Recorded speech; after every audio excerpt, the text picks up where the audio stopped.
Bonjour à tous et à toutes. Bienvenue à l'émission Témoignages de vie. Je m'appelle Alex Saraf. Je suis votre animateur de radio. Je suis psychopédagogue de formation, conférencier et auteur du livre La psychologie pour apprécier l'humain. La vie est belle et simple. Ce sont les gens qui la rendent triste et compliquée, qui a été publié en septembre 2017 chez Béliveau Éditeur. Je suis aussi un ancien enseignant en psychologie au collégial. J'ai enseigné plus que 20 ans. Et aujourd'hui, à l'émission Témoignages de vie, j'ai le plaisir d'accueillir, de recevoir à l'émission Témoignages de vie, Gabriel Julien. Bonjour, Gabriel Julien. Bonjour, ça va bien? Oui, ça va bien. Et toi, est-ce que je peux te tutoyer? Bien sûr, c'est même conseillé. Parfait, merci infiniment, c'est gentil. Donc, à l'émission Témoignages de vie, premièrement, à l'émission Témoignages de vie, ceux et celles qui nous écoutent, qui vont regarder cette vidéo sur YouTube, il s'agit d'une émission human, comme on le dit si bien à CJMD 96,9 FM, la radio de Lévis. Ça veut dire que c'est une émission de radio centrée sur l'être humain. Je voulais avoir des invités, des personnalités publiques, des personnalités politiques, des psychologues, des anciens psychologues, sexologues, sociologues, et aussi des invités, bien sûr, qui sont inspirants, rayonnants et résilients, qui ont leur histoire de vie à raconter. Ça peut être aussi une histoire de vie heureuse, ou il y a une histoire de vie où il y a eu un événement qui était difficile à vivre, des histoires de vie parfois tristes et désolantes. Donc, aujourd'hui, je vais te présenter à Gabriel Julien, à nos auditeurs, à nos auditrices, ceux et celles qui écoutent cette émission des radios à CKZW, Radio Shalom, Montréal, 1650 AM officiel, aussi à Radio Wefray, radiowefray.com, puis je l'espère de tout cœur dans le futur aussi, CJMD 96,9 FM, la radio de Lévis. Vous pouvez me rejoindre Alex Saraf, 341@gmail.com. Cette vidéo aussi sera sur YouTube, là. On l'enregistre aujourd'hui sur Zoom. Elle sera sur YouTube, sur ma chaîne YouTube, Alex Saraf, auteur, animateur de radio, conférencier. Je vous invite tous et toutes de vous abonner à ma chaîne YouTube, Alex Saraf, auteur, animateur de radio. Et je suis sur deux réseaux sociaux, ça veut dire LinkedIn et Facebook. Donc, LinkedIn, Alex Saraf et Facebook, Alex Saraf, écrivain. Je vais mettre les posts, les bandes annonces, les vidéos, etc. Donc, Gabriel Julien, je vais te présenter à nos auditeurs, à nos auditrices, ceux qui écoutent et celles qui écoutent cette émission à la radio en ondes présentement, et ceux et celles qui vont regarder cette vidéo sur YouTube. Donc, Gabriel Julien, tu es père aidant, tu es aussi conférencier, tu as été le participant, le candidat et le gagnant à Occupation Double saison 4. Et tu as fait aussi un séjour de quelques jours à Loft Story saison 6, La Revanche All Stars, comme on dit. Donc, en fin de compte, on va parler de père aidant, de conférencier, mais on va commencer par le début. Ceux qui écoutent les téléréalités, moi, j'ai pas écouté Occupation Double dans le temps. J'ai commencé à l'écouter depuis quelques années, quand c'était avec, comme maintenant c'est avec Alicia Moffett, puis Frédéric Robichaud, puis avant c'était J'ai du temps. c'est ça. Quand c'était avec Jeu du Temple, j'ai commencé à regarder ça. Donc, malheureusement, je t'avais pas écouté à Occupation Double saison 4 là. Donc, mais je t'avais vu, j'avais regardé toutes les 6 saisons de Love Story. Donc, je me rappelle quand tu avais fait ton entrée à Story saison 6, La Revanche. Donc, ils voulaient avoir deux candidats de Occupation Double. Donc, toi, tu es rentré. Comment elle s'appelait la fille? Elle s'appelait comment, l'autre d'Occupation Double? C'était Alexandra, son nom. C'est ça ce que je pensais, Alexandra. Donc, c'est pas elle qui a gagné avec toi. C'est elle? Non, OK, non, c'est c'était ça. pas elle. Moi, c'était Stéphanie avec qui j'avais gagné à Occupation Double. Oui, donc j'ai écouté toute l'émission que tu avais fait, le podcast, l'émission avec Tangerine Dream, qui était une invitée à l'émission Témoignage de vie. Donc je connais plus de détails sur ta vie personnelle et professionnelle de cette façon-là. Ça a été à Tangerine Dream, qui est animatrice à CKVL 100,1 FM, qui a son podcast, son talk show, Le Monde de Tangerine. Donc, on va commencer par Occupation Double. C'était en quelle année ça? Hey, ça date, là. On parle de ça, c'était en 2007. OK, 2007. Donc, comment ça s'est passé? On va juste 2, 3 minutes. Est-ce que tu pensais que tu allais gagner? Parce que là, j'ai écouté, tu avais dit que tu étais comme le premier gars, le premier homme qui avait des tatous à occupation double. Donc, dans la diffusion, dans la bande-annonce, en tout cas, c'était diffusé, t'étais comme le bad boy qui avait des tatous. T'étais comme le premier, mais là, ils ont plein de tatous, les gars à occupation double. Mais comment ça s'est passé à Occupation Double? Est-ce que tu pensais que tu allais gagner? Est-ce que tu penses que ça a été bien représenté, etc.? On t'écoute. Honnêtement, je pensais zéro que j'allais me rendre aussi loin pour Oui, finalement gagner. Moi, je pensais durer 2, 3 semaines. oui. C'était mon objectif premier, c'était de faire de la promotion pour un bar que j'allais ouvrir peu de temps après ma sortie. Finalement, on s'est rendu compte que euh, ça allait bien là-bas, là. Fait que finalement, ben c'est ça, j'ai remporté. Puis j'en suis que content. Oui. Puis sinon, ça a été une super belle expérience, pour être honnête. Là, j'ai que de bons commentaires sur mon expérience. Euh, Puis tu parlais de Love Story, ça a un peu moins bien été, mais Ouais. ça fait partie des expériences de vie qu'on peut vivre, là, tu sais. Ouais. C'est ça. Donc, on va en parler de Love Story. Tu étais là 4 jours, je pense. 3, 4 jours, oui, 3 jours, c'est effectivement. ça. Donc, euh, tu avais gagné Occupation Double saison 4 et les troubles de santé mentale. Tu avais fait 4 épisodes psychotiques. C'était quand le premier épisode? Le premier épisode, ça a été en direct pratiquement à Love Story, là. Ah, ok, c'était ça. Quand t'es rentré. Est-ce que c'était pas quand t'étais dans le loft ou avant que tu rentres dans le loft? C'est vraiment, je te dirais que ça s'est déclenché plus quand j'étais dans le loft, là. Ok, je comprends. J'ai manqué de sommeil là-bas, j'avais pas eu de lit attitré, etc. Ouais. Puis disons que j'ai pas dormi durant un bon 3 jours. Puis juste avant de rentrer, en fait, j'apprenais que ma mère avait un problème au niveau du cœur. Elle s'est levée un matin avec de la tachycardie. Puis finalement, elle s'est fait opérer, puis il y a eu une erreur médicale. Ah, J'ai perdu ma mère sans avertissement, si on peut dire. J'ai pris la fâcheuse décision d'aller quand même à l'émission. ok. Puis c'est ça, avec le pas de lit, la stimulation, etc. J'ai pas dormi durant les 3, 4 jours que j'ai été là. Puis Ah, là, ouais. ouais, je commençais à avoir des pensées accélérées, puis tout ça. Ouais. Je comprenais pas trop ce qui m'arrivait. Puis dans ma tête à moi, j'avais accompli ma mission, ou le pourquoi j'étais allé à Love Story, qui était vraiment sur mon discours que j'avais à cette époque-là sur l'acceptation. Pas seulement de l'acceptation de la mort, mais l'acceptation des choses qui t'arrivent. Donc, quand tu acceptes qu'est-ce qui t'arrive dans la vie, c'est un peu ça la clé du bonheur. Ouais. Fait que j'ai vraiment comme Ouais. véhiculer ce message-là. Puis j'ai dit à la production que j'avais accompli ma mission, que le pourquoi j'étais venu ici, puis que je devais quitter et répandre la bonne nouvelle un peu là. Ce Ok. que j'ai appris plus tard, c'est que j'étais en psychose là. Ouais, donc ta mère, je suis vraiment désolé, toutes mes condoléances, même si ça fait des années, mes sympathies. Donc ta mère est décédée avant que tu rentres au loft, à Love Story. Exactement, oui. Ok, parfait. Donc ceux qui ne savent pas, c'est quoi un épisode psychotique? Donc la psychose, c'est une déconnexion de la réalité, là. Ça veut dire que la personne est déconnectée de la réalité. Donc toi, quand tu es rentré au loft, c'est là que tu avais pendant 3, 4 jours cet épisode psychotique. Est-ce que les autres lofters ou le maître du jeu, est-ce que ou les gens de la production se sont rendus compte de ça? Ou tu l'avais pas dit ou tu l'avais dit? Ben moi, je comprenais pas ce qui m'arrivait. C'était ma première épisode. Ouais. Euh, Puis je savais pas. Puis je savais quand même me contenir. J'étais capable d'interagir avec des gens. Puis j'étais pas en psychose aiguë à ce Ouais, ok, je moment-là, comprends. là. Ouais, J'étais plutôt là en prodrome.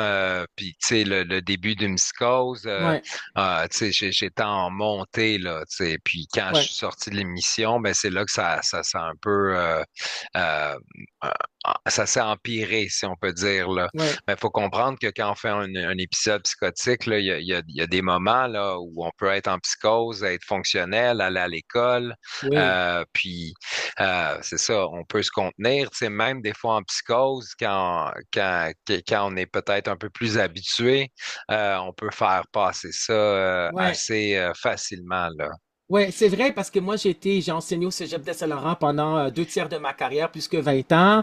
Puis j'ai le baccalauréat en psychologie, un baccalauréat spécialisé en psychologie de l'Université de Montréal, puis la maîtrise en psychopédagogie de l'Université de Montréal. J'ai jamais fait de la clinique, jamais été psychologue appartenant à l'Ordre des psychologues du Québec, mais je me rappelle que un de mes anciens professeurs ou une de mes anciennes étudiants, une de mes anciens, excuse-moi, professeurs avait dit que parfois le client ou la cliente en psychothérapie se présente, puis il est en état psychotique, là, en décompensation psychotique. Puis là, on lui dit, on peut pas vraiment faire de la psychothérapie, vous devez aller à l'urgence là, pour avoir pour la psychose. Donc, c'est toi qui as demandé à la production que tu partais de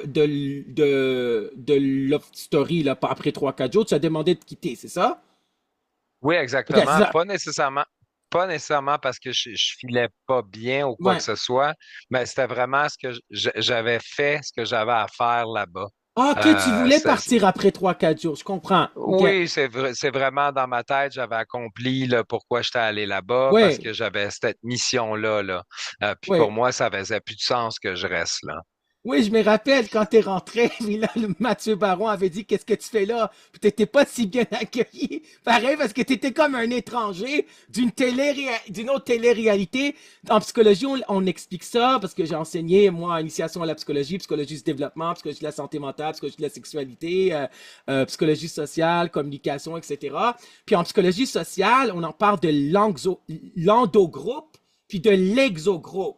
Donc, l'endogroupe, c'était les lofters de Loft Story, le groupe ensemble. Là. Puis toi, tu étais de l'exogroupe. L'exogroupe, ça veut dire un ancien candidat et aussi gagnant là, d'occupation double 4. Là. Donc, l'endogroupe et l'exogroupe, parfois, quand tu ne appartiens pas à l'endogroupe et tu es de l'exogroupe, d'un groupe de nos télé-réalités, donc parfois on n'est pas si bien accueilli que ça. Donc, et c'était avec Kevin Kyle qui était à cette saison-là, je me rappelle. Je suivais ça. Moi, j'ai vu toutes les saisons à chaque jour de Occupation, de Love Story, de Love Story. Donc, quand j'ai écouté ton entrevue avec Tangerine Dream, le monde de Tangerine, Marie des tatouages sur Facebook, tu avais dit que quand tu es sorti du loft, là, tu t'es rendu à l'hôpital, puis là-bas, ils étaient surpris de te voir parce qu'ils ont dit, mais comment ça se fait qu'il est là? Il était supposé d'être dans le loft, à Love Story. Qu'est-ce qui s'est passé? Est-ce que tu as été. Qu'est-ce qui a- Est-ce que tu as eu un séjour à l'hôpital? Peux-tu nous raconter quand tu es allé à l'hôpital en sortant de Love Story? Qu'est-ce qui s'est passé? Ben, en fait, là, je me suis rendu en ambulance là, OK. à l'hôpital. Oui. Puis là, j'ai pris peur un peu là, d'être médicamenté justement par les référents qu'on peut avoir de la psychiatrie. Malheureusement, encore aujourd'hui, la psychiatrie n'a pas nécessairement belle image Mm. toujours. Puis surtout dans un état début ou en psychose, j'étais très méfiant. Je pensais que on me voulait pas de mon bien. Je pensais qu'on allait trouver que j'approchais de la folie puis tout ça. Mm. Donc j'ai refusé la médication là une bonne partie de la nuit jusqu'à temps que j'ai senti là puis on m'a fortement suggéré de collaborer là parce que sinon là ça aurait probablement été la contention puis tout ça là. Ouais. Pas que j'étais agressif, mais disons que je dérangeais pas mal où j'étais là au niveau de la parole, des cris. J'étais très lourd pour les autres personnes, puis je sentais comme un peu une désorganisation là au niveau de l'unité où j'étais là. Ouais. Euh, Puis c'est vraiment là un court séjour que j'ai eu droit parce que on m'a injecté dans le fond, j'ai pas le médicament Hmm. de mémoire, là, mais on m'a injecté, je suis tombé endormi très, très peu de temps après. Puis ensuite, je me suis réveillé, mon père était venu, là, puis il a expliqué la situation. Il sort d'une télé-réalité, il a pas dormi, sa mère est décédée, puis tu sais, ça a comme passé comme dans du beurre, si on peut dire. Ouais, Puis je suis sorti de là sans diagnostic, malheureusement, parce que ça m'a vraiment frappé d'en face 2 ans plus tard, là, où ce ouais, que j'ai fait une autre psychose, là. Puis ouais, la deux. Hmm. mo- des fois, quand que tu es au courant, ben, tu peux te préparer mais Ouais. là, j'avais aucune idée que j'avais un diagnostic ou des risques de refaire d'autres psychoses. J'ai même pas su cette fois-là que c'était une psychose. C'est vraiment à ma deuxième psychose que j'ai fait, OK. ah, c'est ça que j'ai vécu la première fois, tu sais. Fait que OK. là, ça faisait plus de sens, là. J'ai pu rabouter les pièces du puzzle, si on peut dire, là. Ouais, parce que, mais t'étais au séjour à l'hôpital pour ton premier épisode psychotique, combien de jours, combien de temps que t'étais Moi, là? ça a été une journée. Ah C'est oui, vraiment une seulement? journée. T'as pas vu Ben, de psychiatre là-bas? à mon souvenir, j'ai peut-être vu un psychiatre, mais ça a été très, très rapide, OK. là. Est-ce que- Euh, est-ce qu'ils t'ont donné des antipsychotiques, des pilules à prendre chez toi? non, j'ai Non? eu aucun Ah ouais? diagnostic, aucune Oh my God! médication. Tu sais, ça a été considéré probablement comme euh, un événement isolé. OK, ouais, je comprends. OK, Ouais. parce qu'une psychose brève, c'est un mois et moins, là. Donc, là, deuxième épisode, on est rendu en quelle année? En 2000, en Le Love 2019, Story, là? c'était en 2009. Donc, c'était Le 2011. 2011, ouais. 2011, OK. 2011, qu'est-ce qui s'est passé? C'était quoi les symptômes? Si tu veux nous en parler, mais qu'est-ce qui s'est passé avec ce deuxième épisode-là? Dans le fond, en 2011, là, pour remettre en contexte, moi, je suis propriétaire de 2 bars à Montréal. Est-ce que tu l'es Euh, encore? non, OK. puis tu sais, puis c'est pas un milieu qui m'intéresse aujourd'hui. Je suis OK. abstinent de toute substance là, qui altère le jugement. OK. C'est quelque chose, c'est un mode de vie pour moi. Fait que pour moi, les bars, ça représente plus qui je suis. Ouais, je comprends. Euh, je te dirais que 2011, qu'est-ce qui se passe? C'est que je suis propriétaire de bar. Je décide de prendre des vacances avec des tenanciers de bar. Donc, on est peut-être une centaine au Mexique.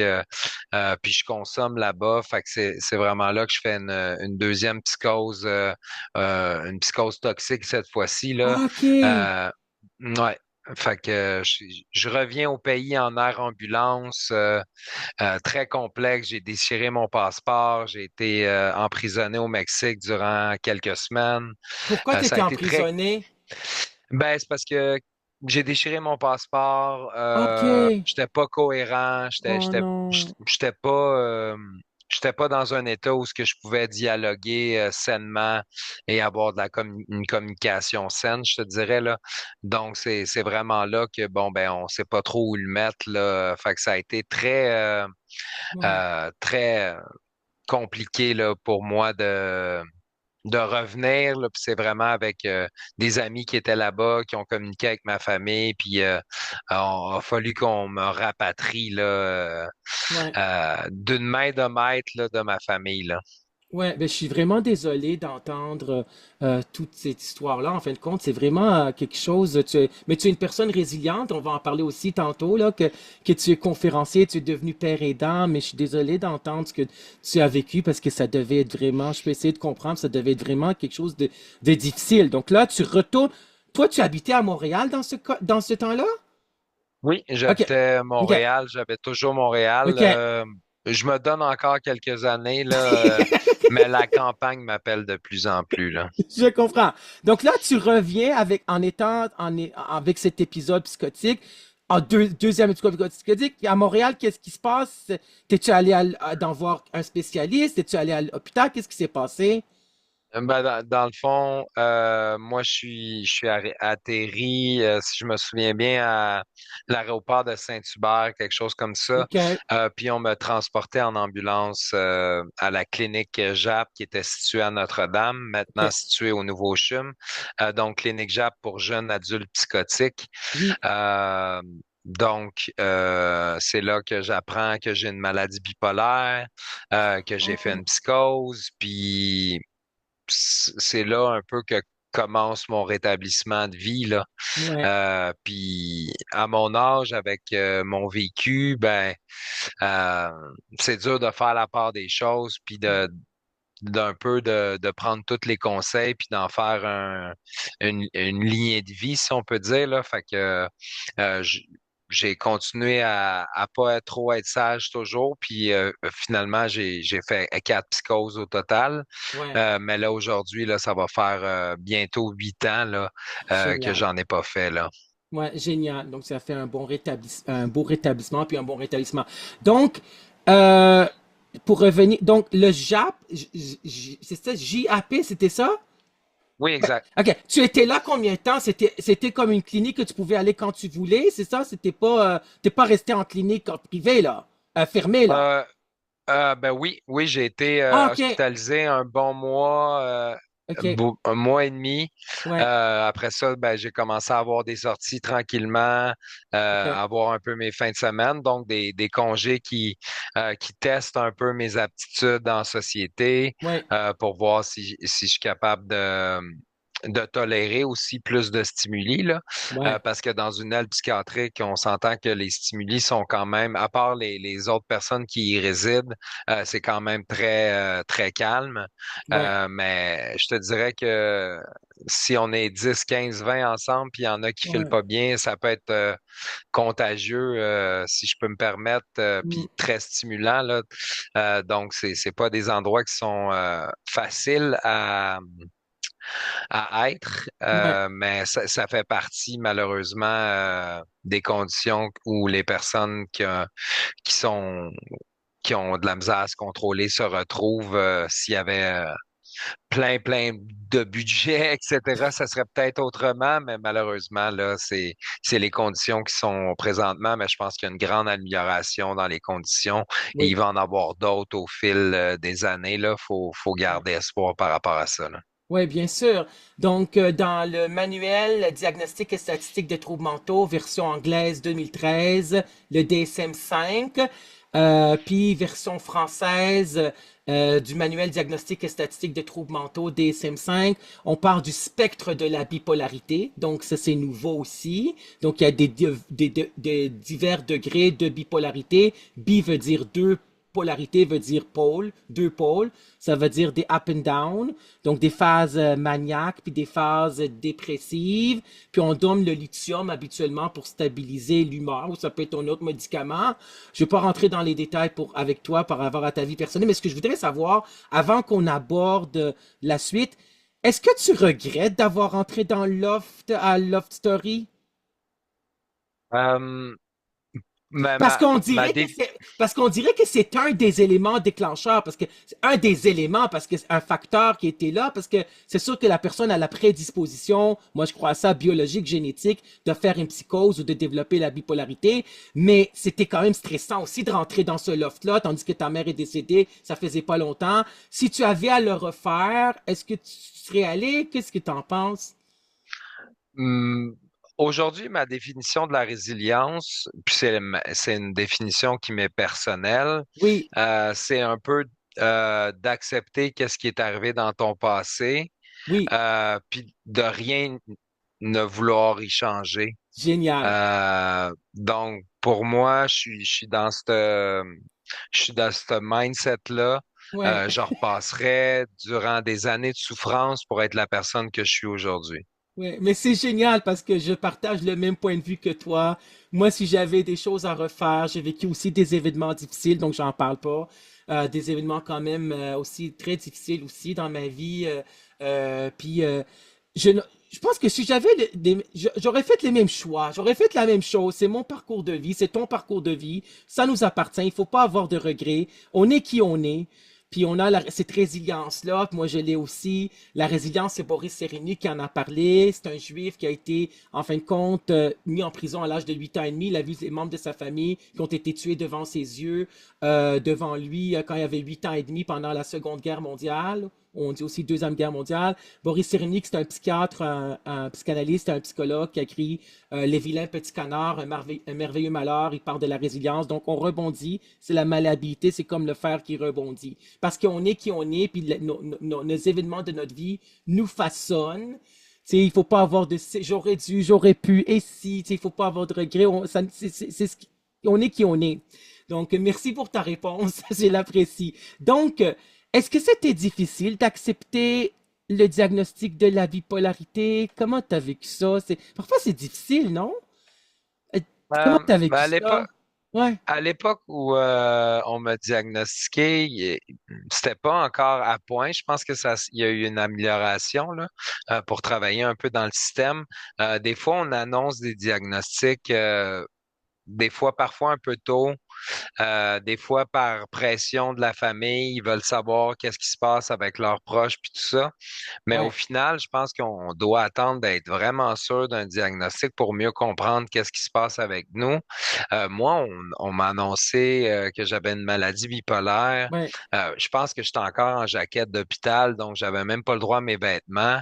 ouais, Euh, puis je pense que c'était la pratique de l'époque. Aujourd'hui, on va attendre, en tout cas ouais, dans les cliniques PEP, les cliniques premier épisode psychotique, on va ouais, attendre d'être bien sûr d'avoir quelqu'un qui est vraiment à un niveau de rétablissement, là, une stabilité aussi pour annoncer le diagnostic. Moi, j'ai eu une chose en tête, c'était je veux aller mieux, tu ouais, sais, qu'est-ce qu'on fait, tu sais. Puis faut savoir que le rétablissement, c'est pas quelque chose qui est linéaire, là. mhm, Donc, on avance, on recule, on réavance, on ouais, ré-recule. Fait qu'il y a des moments que j'ai trouvé ça plus difficile, mais moi, j'ai trouvé vraiment une paix par rapport à ça, surtout aujourd'hui, là, ouais, dans la compréhension de mes agissements, puis, tu sais, dans comment jongler avec ces énergies-là que je peux avoir, puis essayer de m'éloigner un peu de la dépression le plus possible. Là, ouais, Là, présentement, l'hiver s'en vient. Là, disons que je vais essayer d'être très actif là, au niveau de la marche. oui, Euh, je sens que ça m'aide beaucoup. Puis en hiver, je marche moins là. ouais, Donc c'est un plan que je me mets que je vais mettre en place cet hiver là, d'aller à la limite marcher avec le tapis roulant avec une inclinaison là pour justement là oui. donner au maximum la chance à mon corps de justement circuler plus d'énergie là. Oui, bien sûr, parce qu'il faut prendre soin de sa santé mentale aussi, de sa santé physique aussi, puis bien dans sa tête, bien dans sa peau.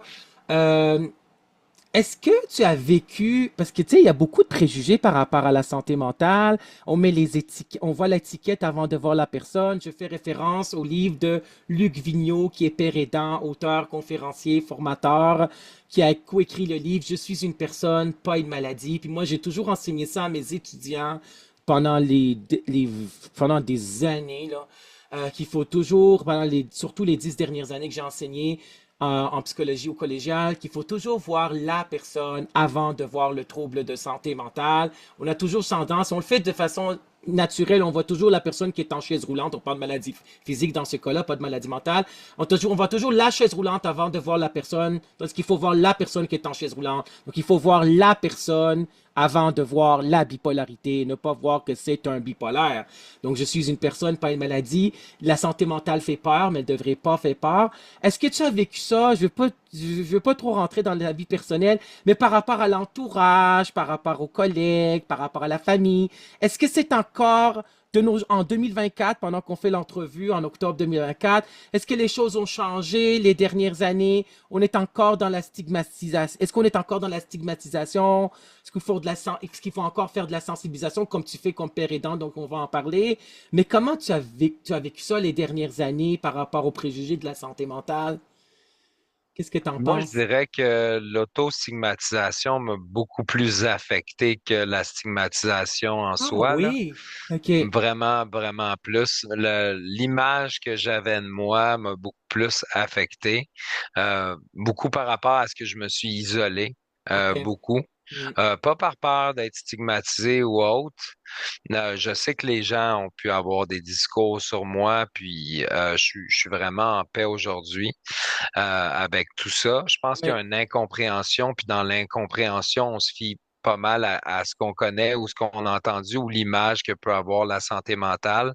Donc, c'est des réflexes que je peux comprendre. Je pense qu'il y a une belle amélioration.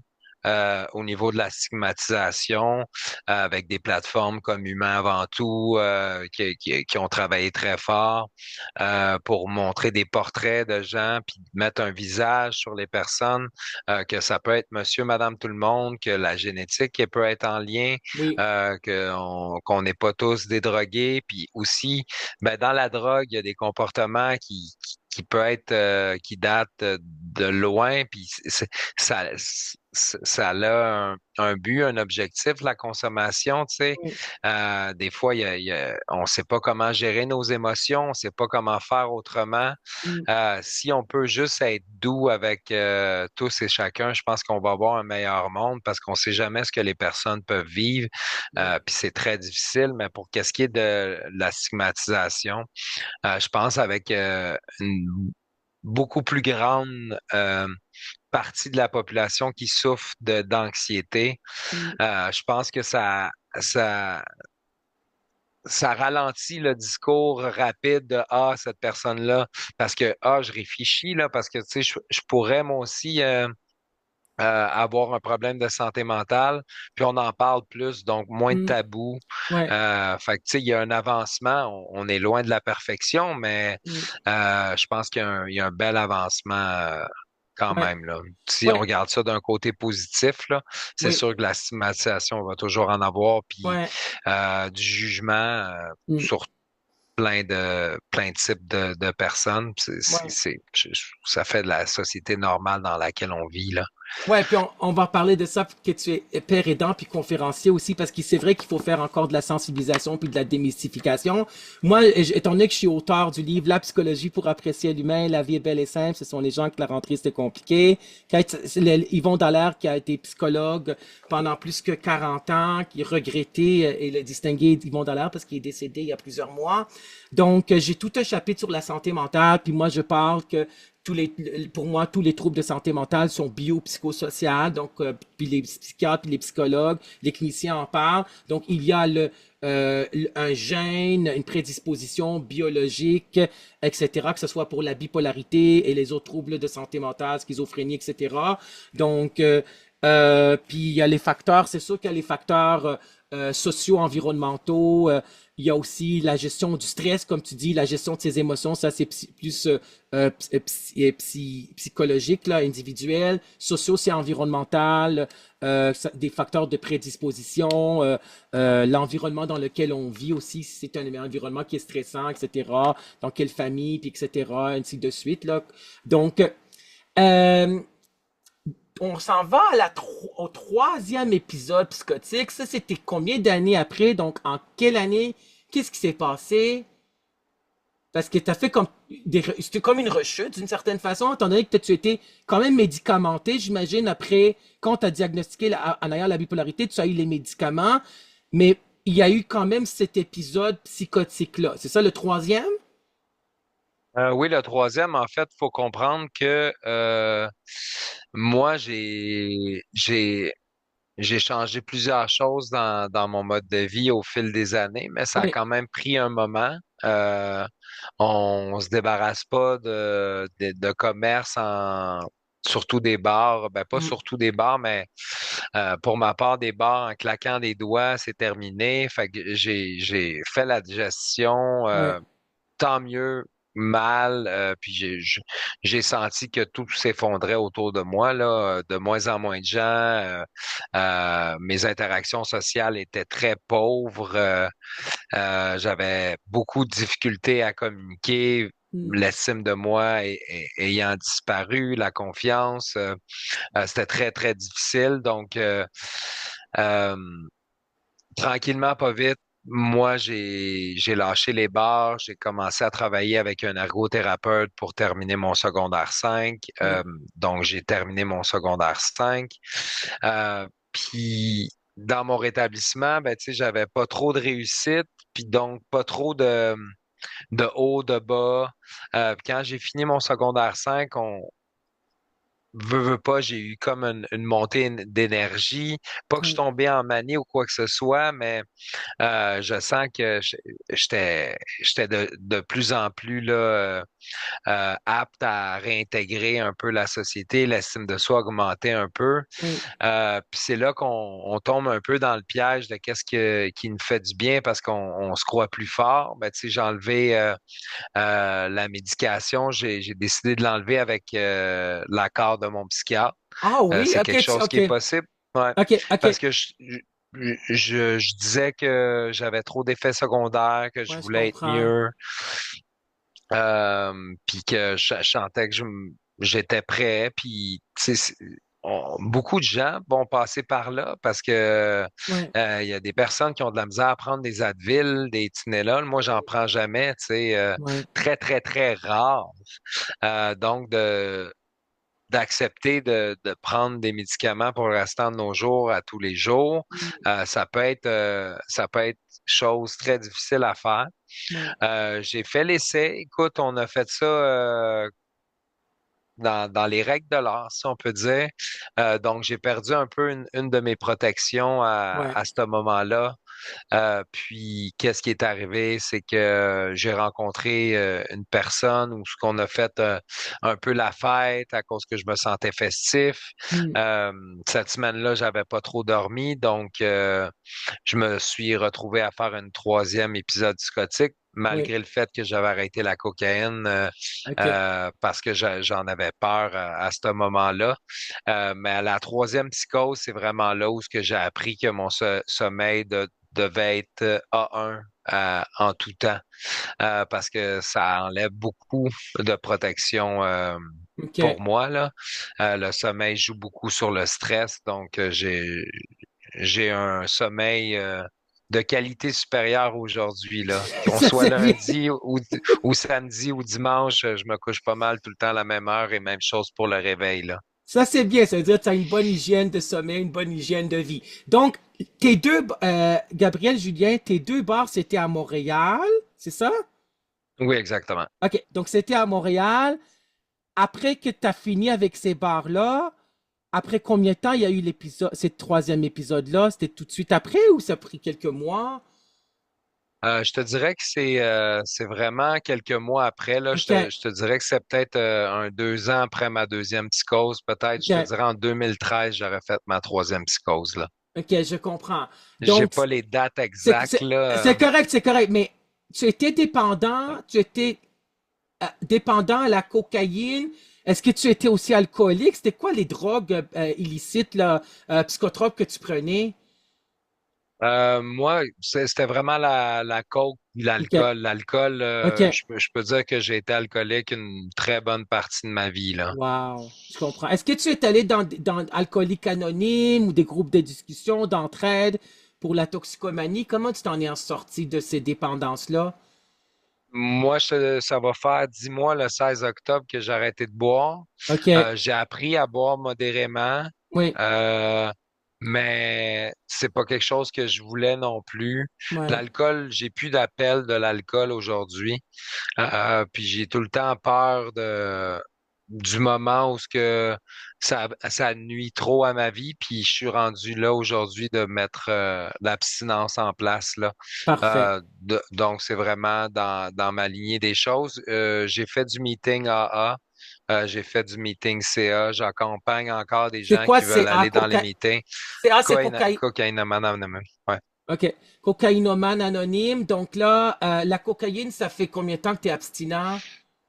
Une dizaine d'années. Wow. Félicitations. Bravo. Chapeau. Je suis content pour toi. Merci beaucoup. Ça me fait plaisir. C'est génial parce que tu es vraiment une personne, vraiment un gars résilient là, que tu en es sorti. On s'en va à la quatrième et dernière épisode, je l'espère de tout cœur. Donc, on va parler de tes conférences que tu es père aidant par la suite. Donc, quatrième épisode, là, on est rendu où, là? On est rendu en quelle année? Je vais fêter mon 8e anniversaire à fin octobre sans psychose, là, donc je te dirais 2016. 2016 OK, environ. 2016. Qu'est-ce qui s'est Euh, passé? c'est mon dernier apprentissage qui a été une des choses que j'ai appris à la clinique JAP, c'est le stress. Ah, OK. Ouais. J'ai travaillé en événementiel à cette époque-là. J'ai vécu un événement qui a été d'une moyenne période où ce que j'ai été à travailler plusieurs jours, plusieurs heures par jour, à faire de l'improvisation. Donc c'est là que j'ai un peu flanché au niveau du stress là. Puis quand je me suis relevé de cette psychose-là, je me suis dit bon ben je vais porter une attention particulière Ouais, au niveau du stress que je suis capable de tolérer. ouais. Puis maintenant, je suis capable vraiment de voir les signes avant-coureurs, là, tu sais, avec l'apprentissage, ça se fait bien, là, quand même, là. Ouais, parce que la gestion du stress aussi, ça c'est pour être en bonne santé mentale, c'est aussi d'être capable de faire de la gestion du stress. Donc, on dirait avec toute ton histoire, ton parcours de vie, qu'il y avait beaucoup de facteurs, hein, c'est multifactoriel, là. Tout ce qui s'est passé avec ces événements-là aussi, le stress, etc., la toxicomanie, puis c'est génétique aussi, etc. Et ça, il faudrait que les gens comprennent que c'est pas un seul facteur, un seul élément déclencheur qui amène la bipolarité et ou l'épisode psychotique. Donc là, père aidant. Donc, père aidant, je vais juste expliquer aux gens c'est quoi un père aidant. Moi, je n'étais pas vraiment au courant c'est quoi un père aidant. Donc, pour mon émission des radios témoignages de vie, merci infiniment, Gabriel Julien, d'être avec nous comme personnalité publique, parce que tu es une personnalité publique, tu as été dans les téléséries, tu es aussi père aidant. Donc, père aidant, moi, je savais pas trop c'est quoi. J'ai entendu parler des dents naturelles, de proches aidants, tu sais, j'ai entendu parler de ça. Mais quand je voulais inviter des personnalités publiques, des psychologues, des gens qui ont vécu de la résilience, qui ont vécu un événement difficile, événement de vie traumatisant et triste et ou désolante, là, en tout cas, événement désolant. Donc, je me rappelle que j'avais entendu parler de Luc Vigneault, de son livre qu'il a coécrit avec ses collaborateurs. Je suis une personne, pas une maladie. Je l'ai écrit aussi dans mon livre, La psychologie pour apprécier l'humain. Puis quand j'en ai parlé avec Dr Jean-Yves, Jean-Guy, excuse-moi, avec Dr Jean-Guy Rochefort, Dr Jean-Guy Rochefort, qui a le doctorat en psychologie, qui est auteur, qui était à l'émission Témoignages de vie, Jean-Guy Rochefort, mais il avait dit que Luc Vigneault, c'est un père aidant. Donc, père aidant, Luc Vigneault me l'a expliqué, c'est quoi? Donc, c'est quelqu'un qui a vécu quelque chose, un événement de vie, hein, et qui est capable, c'est le vécu expérientiel, qui est capable de prendre son expérience, de le partager avec les autres qui ont vécu un peu la même chose que lui, puis de le partager, puis d'aider les gens. C'est comme un genre de mentor, si on veut. Puis là, tu avais dit dans le monde de Tangerine qu'il y a présentement des certificats qui se donnent, deux certificats, je pense, qu'on peut prendre des cours pour devenir père aidant comme à l'université. J'aimerais que tu nous en parles. Est-ce que tu as pris ces formations? C'est quoi ces formations-là? Je pense que c'est à l'Université de Montréal ou quoi que ce soit. Puis comment est venue l'idée d'être père aidant pour toi? En fait, il existe maintenant qu'une seule C'est formation. Fut un certain temps, il y en avait un micro-programme à l'Université de Montréal, OK. mais le programme est en pause présentement ou a été aboli. Je sais pas. Présentement, ils sont en pause, je dirais. OK. Donc, il n'y a plus le micro-programme à l'UDM. Donc, c'est une formation qui est disponible à l'AQRP, C'est quoi la QRP? l'association, l'Association québécoise rétablissement. Mon Dieu, le P m'échappe, là. C'est Mais la correct. QRP, Ils vont regarder les gens euh, sur Google. oui, Ouais, tu AQRP, vous allez googlais. trouver. Donc, c'est la formation disponible euh, présentement, ça se trouve à Québec. Donc, ils ont des formations en ligne ou en présentiel. Moi, je l'ai vécu en ligne. J'aurais vraiment aimé ça, le vivre en présentiel parce que on cohabite tous ensemble durant la formation, on Oui, échange, on fait des mises en situation, on apprend on apprend un sur l'autre. Donc, c'est vraiment quelque chose que j'aurais aimé vivre. Mais ça n'empêche pas que je suis un bon parent aidant, je crois. En oui. tout cas, mes intentions sont saines et pour l'autre. Donc, c'est vraiment normaliser un peu la souffrance, donner de l'espoir, Hmm. être là, créer un lien, puis l'accompagner dans son suivi en santé mentale là, pour que ça se passe le mieux possible, là. Oui. Donc, c'est combien d'heures? C'est-tu des cours? Est-ce qu'il faut les réussir? C'est quoi cette formation-là pour ceux qui s'intéressent à ça? Oui, il y a des cours, faut les réussir. Oui, Mais je pense qu'il faut comprendre que chaque parent aussi a sa propre couleur, sa oui, propre oui, spécificité aussi là. oui, Ça nous apprend comment utiliser son vécu de hmm, façon judicieuse. oui, Tu sais, je te parle puis tu me dis ah, je suis allé au Canadien hier. oui. Puis moi aussi, je suis allé, ben, toi, tu me dis, ah, j'étais dans telle section, puis là, moi, je te dis, ah, moi aussi, je suis allé, puis j'étais dans la section encore plus chère que toi. J'ai comme raté mon coup de dire qu'on est égal à égal, tu sais, si Oui, on je peut dire, comprends. là. Je comprends. Tu sais, Oui, bien sûr. c'est vraiment de façon judicieuse. Ça veut pas Oui, dire qu'on a vécu la même chose, que ça oui, peut être aidant oui, ou, tu sais, c'est vraiment, moi, ça m'a fait énormément de grandir, cette formation-là. Puis oui, encore aujourd'hui, d'être par aidant, ça fait énormément grandir. oui, Ça nous rappelle l'importance de bien communiquer, oui, de prendre son temps et surtout d'apprendre à écouter, là. oui, bien sûr. Donc, le premier père aidant au Canada, c'est Luc Vigneault, qui a coécrit le livre Je suis une personne, pas une maladie, qui a écrit aussi d'autres livres avec d'autres collaborateurs.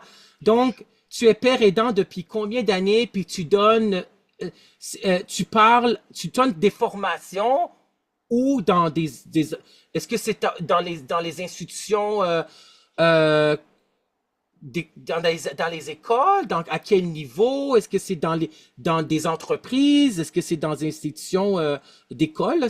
Tu donnes où ces formations-là? Information, tu faisais les conférences? Ouais, les conférences. Donc, est-ce que c'est des ateliers aussi ou c'est seulement des conférences? Conférence, ça OK, peut être des ateliers, ça dépend OK. pourquoi on communique avec moi. Oui. J'ai donné en entreprise, j'ai donné en organisme, je m'adapte beaucoup, j'en ai donné dans des écoles. Quelle Je suis école? allé À quel niveau? Primaire, secondaire, cégep ou je suis allé université? au collège André Grasset récemment. Oui! Génial! Moi, C'est quel département qui t'avait invité? Tu te rappelles-tu? euh, je C'était me un souviens beau pas cégep. exactement. C'était un beau Oui, cégep, vraiment. collège. André Grasset, c'est privé. Écoute, il m'avait appelé 3 fois en entrevue dans le temps. J'avais dit non parce que j'étais au cégep de Saint-Laurent. Donc, ce collège André Grasset, c'est génial. Donc, comment te rejoindre si on veut une conférence ou un atelier avec toi, Gabriel Julien? Tu es sur quels réseaux sociaux? Comment on peut te rejoindre? Pas mal sur Facebook, Instagram, TikTok, où je fais beaucoup de sensibilisation. C'est pas mal que pour ça que j'ai ouvert mon TikTok.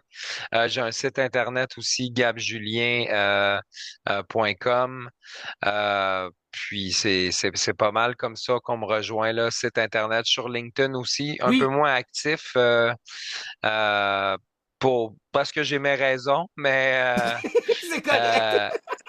euh, mais je suis pas mal partout, Gab Julien. Ouais. Oui, puis je vais remercier Tangerine Dream, que quand je lui ai texté, elle m'avait dit, que je lui ai dit, est-ce que tu pourrais dire à Gabriel Julien de communiquer avec moi? Puis là, tu m'avais texté vraiment pas, vraiment dans un laps de temps court. J'ai vraiment apprécié cela de ta part. Merci infiniment d'avoir accepté d'être un invité aujourd'hui à l'émission Témoignage de vie. Ça me fait énormément plaisir. C'est un grand honneur, un grand privilège et bonheur de te recevoir à l'émission Témoignage de vie. Je suis sûr que les gens qui écoutent cette émission, il reste encore plusieurs minutes, vont apprécier cette émission. Donc, c'est quoi tes projets futurs, à part père aidant, conférencier, animateur d'atelier? C'est quoi que est-ce que tu voudrais écrire un livre? Qu'est-ce que tu voudrais, c'est quoi tes projets futurs? T'en Hmm. as-tu? Ou tu prends ça un jour à la fois?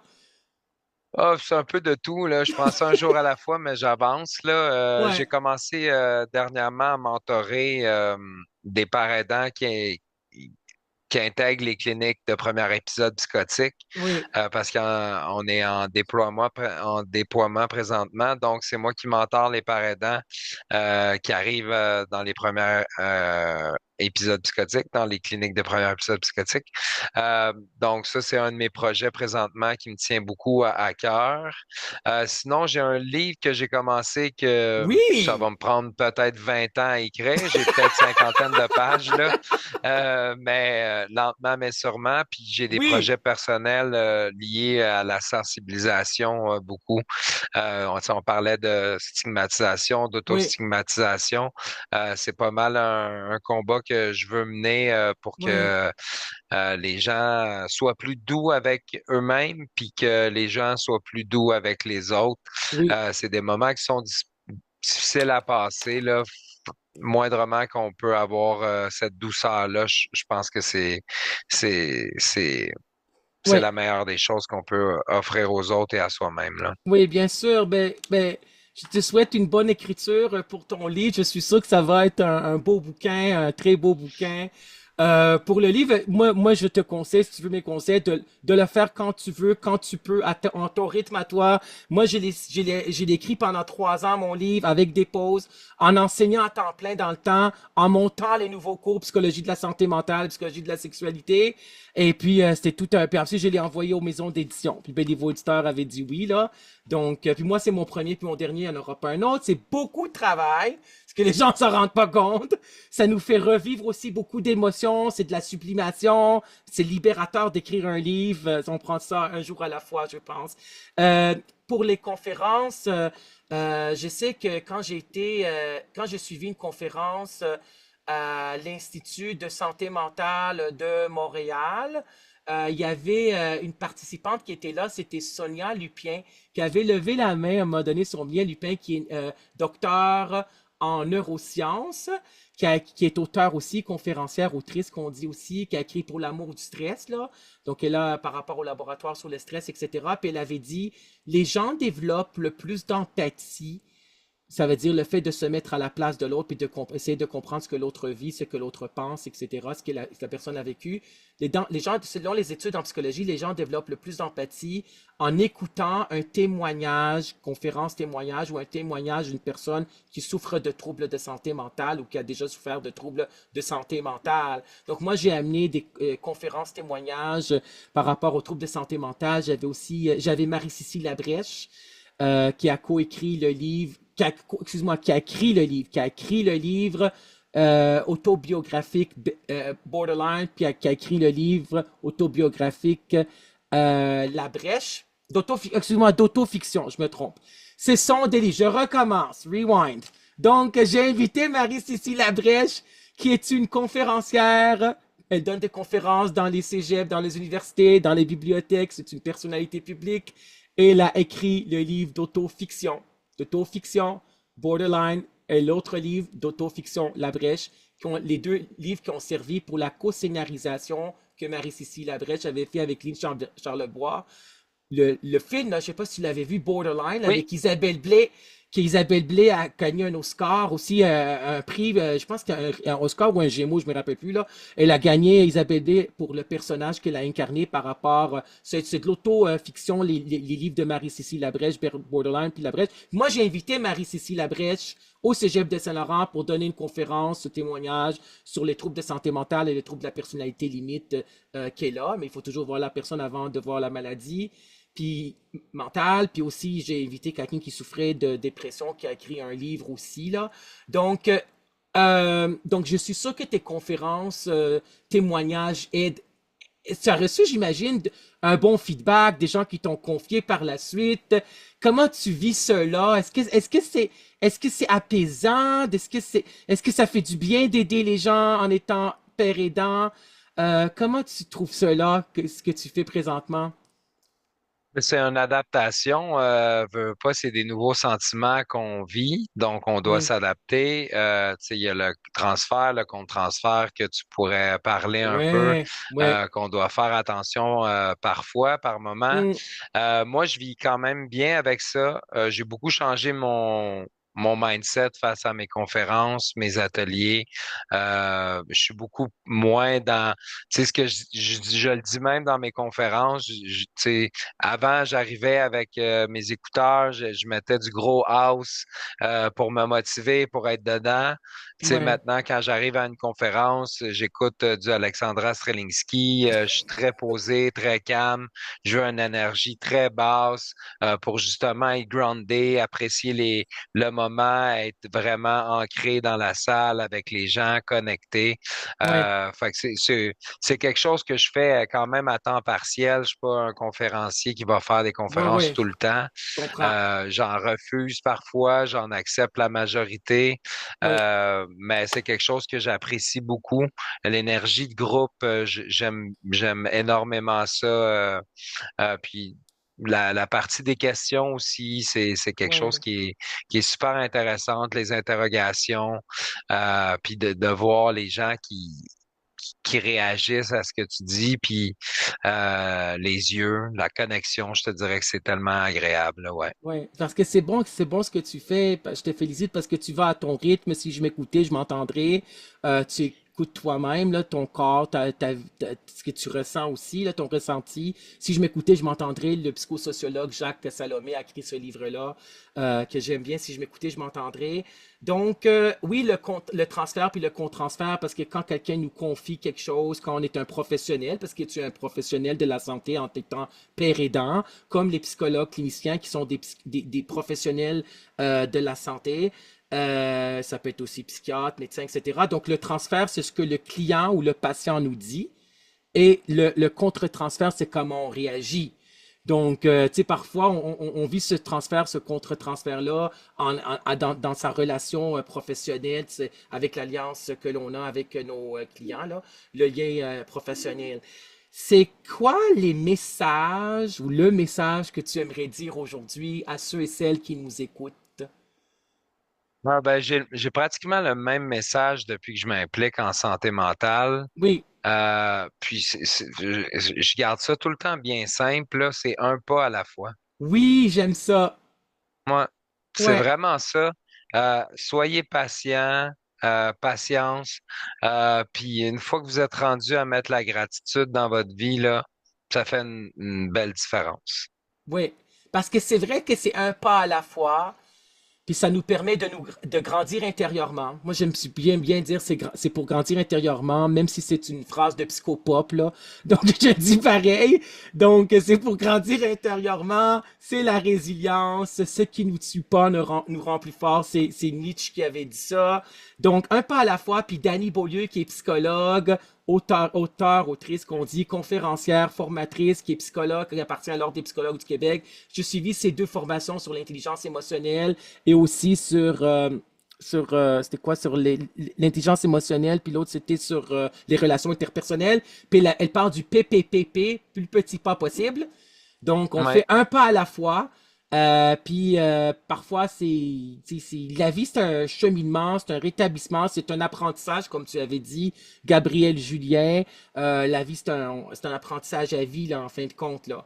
Aujourd'hui, j'ai écouté aussi avec Tangerine Dream. Je vais pas trop rentrer dans ta vie personnelle, mais là, tu es engagé avec une femme. C'est plus, tu es en couple, c'est ça? Ah, non, Non! c'est terminé, ça. Ah, ok, excuse-moi! Je ne veux pas te mettre sur le spot. Est-ce que j'ai, Non, non, c'est correct. le monde de ta, je m'excuse, je suis vraiment désolé. Ça arrive Pas de parfois, mais problème. parce que, ok, parce que le podcast avec Tangerine Dream, c'était en quelle année? Ah, ça fait, on l'a tourné, je pense qu'ils l'ont rediffusé, là, mais ça fait déjà un bon moment qu'on l'a tourné, là. C'est Oui. ça, parce que moi, je l'ai écouté il y a 2, 3 semaines quand ça avait passé à CKVL. Donc, parce qu'elle est Non, animatrice à CKVL depuis septembre 2024. Alors, donc, mais pas besoin de parler de vie amoureuse, mais est-ce que tu es plus heureux aujourd'hui? Comment tu vis la vie 100%, aujourd'hui? 100%, je te dirais que j'apprécie la vie d'une autre façon. Je suis plus éveillé que jamais et je navigue bonnement. C'est simple. Ouais, c'est ça. Donc, avec sérénité aussi, est-ce que tu, Oui. est-ce que tu as trouvé cette paix intérieure-là? Ça t'a pris combien de temps? C'est quand que tu as trouvé cette paix intérieure-là par rapport à ce qui s'est passé avec les événements de la vie? C'est un cheminement de vie quand même difficile. Je veux dire, 4 épisodes psychotiques, maniaco-dépression avec des événements quand même, c'est quand même difficile à vivre. C'est pas tout le monde c'est difficile à traverser seulement si j'imagine comment quelqu'un peut traverser ça. C'est pas facile non plus, là. Est-ce que tu avais fait cette Euh, paix intérieure-là avec tout ça? oui, c'est fait. La gratitude m'a amené là. C'est quoi la C'est vraiment la gratitude pour gratitude. toi? Pour moi, c'est une belle journée de soleil, puis prendre une marche, puis de réaliser que tu prends une marche au soleil. Ouais. Puis de le vivre chaque moment présent.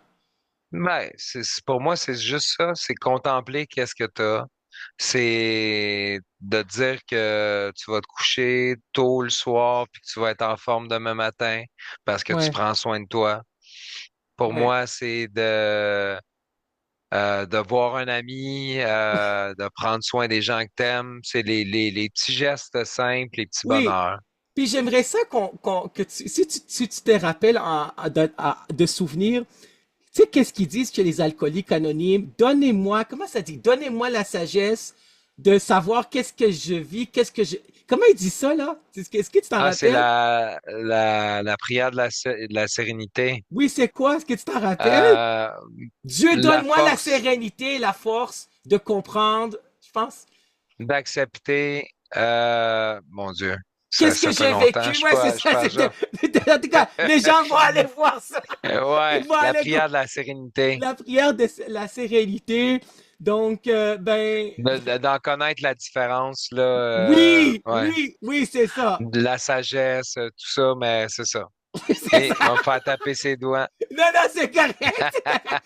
Les gens ont juste à googler cela.